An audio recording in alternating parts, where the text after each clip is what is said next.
तस्वीर में दिख रहा ये शख्स है लाजर मसीह, जो कि आतंकवादी संगठन बब्बर खालसा इंटरनेशनल का आतंकी है और यूपी एसटीएफ और पंजाब पुलिस ने जॉइंट ऑपरेशन में इस आतंकी को गिरफ्तार करने में बड़ी सफलता हासिल की है। Babbar Khalsa international and ISO module का जो ऑपरेटिव था वो यूपी से गिरफ्तार हुआ है, जिसका नाम लाजर मसीह सन ऑफ कुलविंदर सिंह है। ये पीएस रामदास अमृतसर का रहने वाला है। ये ऑपरेटिव जो है कौशंबी पीएस कोखराज यूपी से गिरफ्तार हुआ है। आतंकी लाजर मसीह पंजाब के अमृतसर का रहने वाला है, जो कि बब्बर खालसा इंटरनेशनल के जर्मन मॉड्यूल के अध्यक्ष के लिए काम करता था और पाकिस्तानी खुफिया एजेंसी आईएसआई के भी संपर्क में था। 24 सितंबर 2024 को यह पंजाब पुलिस की न्यायिक हिरासत से फरार हो गया था। तब से पुलिस इसकी तलाश में जुटी हुई थी। यूपी एसटीएफ और पंजाब पुलिस की टीम रात में कौशाम्बी पहुंची, जहां करीब 3:30 बजे जॉइंट ऑपरेशन चलाकर इस आतंकी को गिरफ्तार किया गया, जिसके पास से अवैध हथियार और विस्फोटक मिले हैं। 3 हैंड ग्रेनेड, 2 सक्रिय डेटोनेटर, 1 विदेशी पिस्टल और विस्फोटक पाउडर बरामद किया गया है। संदिग्ध व्यक्ति जिसके ऊपर तमाम तरीके का आरोप है, उसको भी एटीएस के द्वारा गिरफ्तार किया गया है, एसटीएफ के द्वारा गिरफ्तार किया गया है। और ये अपने आप में हमारी कानून व्यवस्था सुदृढ़ होने का परिचायक है कि हमारी जो इंटेलिजेंस है, मैं समझता हूँ कि उन्होंने भी अपने फर्ज का पूरी तरीके से निर्वहन किया। देखिए, यहाँ कानून का राज है यूपी में। कोई भी अपराधी अपराध करेगा तो वो बचेगा नहीं। इसके अलावा इस आतंकी के पास से गाजियाबाद के पते वाला एक आधार कार्ड, बिना सिम कार्ड वाला एक मोबाइल फोन भी मिला है। आतंकी लाजर मसीह के पास से जो हथियार और विस्फोटक मिले हैं, वो बताने के लिए काफी है कि ये किसी बड़ी आतंकी साजिश की फिराक में था। लेकिन उससे पहले ही यूपी एसटीएफ और पंजाब पुलिस ने जॉइंट ऑपरेशन चलाकर आईएसआई और इस आतंकी के नापाक इरादों को ध्वस्त कर दिया। अब इससे पूछताछ में इसके नेटवर्क और साजिश को लेकर कई खुलासे हो सकते हैं। Bureau report, Republic Bharat. इस बार बहुत अच्छी होली होने वाली है। कोई डर नहीं, बहुत सुकून के साथ होली खेली जाएगी। चुस्त शासन है और चुस्त प्रशासन है। हम होली बहुत अच्छे रूप में मनाएंगे। तो आपने सुना कि बहुत अच्छी होली खेली जाएगी। 46 साल बाद संभल में जहां दंगा हुआ था, वहीं होली की तैयारी चल रही है। रंग गुलाल उड़ाने की तैयारी है और इस बीच में कोई भी कट्टरपंथी टांग नहीं अड़ाएगा, इस बात की गारंटी भी है। एक छोटी सी रिपोर्ट देखिए।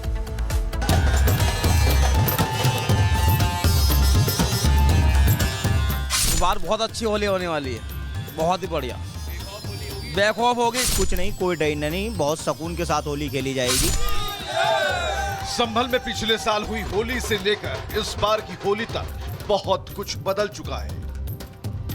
पिछले साल तक संभल के हिंदू डर के साए में होली मनाते थे, लेकिन इस बार कट्टरपंथियों का कोई खौफ नहीं है। हमारे योगी जी की निगाह पूरे संभल पर है और संभल में हमारा जो हिंदू समाज का जिस प्रकार से उत्पीड़न किया गया था, अत्याचार किया गया था मुगल शासन में या सपा बसपा की सरकार में जो उत्पीड़न किया गया था, आज योगी जी सरकार में हिंदू समाज भी बहुत सुरक्षित महसूस अपने आप को मान रहा है। और निश्चित रूप से मैं कह सकता हूँ कि संभल के अंदर चुस्त शासन है और चुस्त प्रशासन है। होली आने में अभी 7 दिन बाकी हैं, लेकिन संभल में अभी से होली का रंग चढ़ चुका है।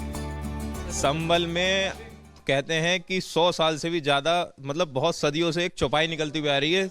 4 चौपाई निकलती है। जो लास्ट चौपाई होती है वो 4 बजे से निकलती है और डाक खाने से शुरू होती है और छंगामली कोठी पे खत्म होती है। अब की बार उसमें भी धूम मचाएंगे और भगवा रंग का गुलाल खूब उड़वाएंगे संभल में। इस बार जो है वो एक उमंग अलग ही है और इसीलिए हम पहले आ गए हैं, क्योंकि हमें लग रहा था कि इस बार भगवा जो गुलाल है हमें आसानी से नहीं मिल पाएगा। तो हमारे अभी 20 कट्टे हमने बुक कराए हैं यहाँ पे, जो हमारी चौपाई वगैरह के लिए, जो हम यात्राएं और जो हमारे त्योहार हैं उसके लिए हमने पहले से ही बुक कराए हैं। संभल में तो भगवा गुलाल अभी से उड़ने लगा है। भगवा गुलाल की इतनी डिमांड है कि गुलाल बनाने में जुटे लोग दिन रात भगवा गुलाल बनाने में जुटे हैं। तस्वीरें मैं आपको दिखा रहा हूँ, ये संभल की तस्वीरें हैं संभल की दुकानों की तस्वीरें हैं जहां पर भगवा रंग लेने के लिए जो लोग हैं वो उमड़ रहे हैं और यही कारण है कि बड़े बड़े बॉक्सेस हों, बड़े बड़े कट्टे हों। ये देखिए पूरा कट्टा जो पैक है और ये सब जो सामान आप देख रहे हैं ये सामान अमूमन बिक चुका है और लोग अब यहाँ पर अपनी डिलीवरी जो है वो लेने पहुंच रहे हैं। संभल भले ही मुस्लिम बाहुल्य इलाका है, लेकिन इस बार संभल के सनातनियों को योगी पर यकीन है और इसी यकीन के दम पर हिंदू बेखौफ है। पिछले साल तक यहाँ माहौल खराब होने का डर बना रहता था। इस डर की वजह से हिंदू होली नहीं मनाते थे, लेकिन 24 नवंबर 2024 को हुई हिंसा के बाद बहुत कुछ बदल चुका है, क्योंकि इस बार चप्पे चप्पे पर योगी फोर्स का कड़ा पहरा है। होलिका दहन स्थल वाली जगहों पर पुलिस दिन रात पेट्रोलिंग कर रही है। सीसीटीवी कैमरों से उपद्रवियों पर पुलिस नजर रख रही है। ऐसा प्लान संभल पुलिस ने बनाया है कि होली के रंग में भंग डालना तो दूर, कट्टरपंथी हिंदुओं को होली मनाने से रोकने की जरूरत तक नहीं कर पाएंगे। अभी जैसे होली है और अभी रमजान भी चल रहे हैं, तो उस सब चीज को देखते हुए शांति व्यवस्था के लिए डीआई साहब के नेतृत्व में कप्तान साहब, डीएम साहब के साथ में, पूरे फोर्स के साथ में पूरा संभल में पैदल मार्च किया गया ताकि वही शांति व्यवस्था में कोई भंग न आ सके। क्योंकि इस बार होली 14 नवंबर को रंगों की होली खेली जा रही है और इस दिन सुबह की नमाज भी है, इसलिए पुलिस और ज्यादा अलर्ट है। संभल छावनी में तब्दील हो चुका है, लेकिन सनातनियों को इस बार कोई डर नहीं है और 46 साल बाद हिंदू बेखौफ होकर होली मनाने जा रहे हैं। Bureau report, Republic Bharat. तो देखिए 46 साल बाद संभल में होली होने जा रही है। ऐसे में होली के रंग में किसी भी तरीके से भंग ना पड़े, तो ऐसे में योगी की जो फोर्स है पूरी तरीके से तैयार नजर आ रही है। लेकिन इस पूरे मामले को लेकर बीजेपी नेता राकेश त्रिपाठी क्या कह रहे हैं वो आपको सुनवाते हैं। संभल के हालात किसी से छुपे नहीं रहे। संभल के किस तरह के हालात थे उसमें आज कितना परिवर्तन आया है। बिजली के कनेक्शन तक चोरी से चलते थे और सरकार मुश्किल में आया करती थी कि वहां पर बिजली के कनेक्शन की कैसे जांच की जाए।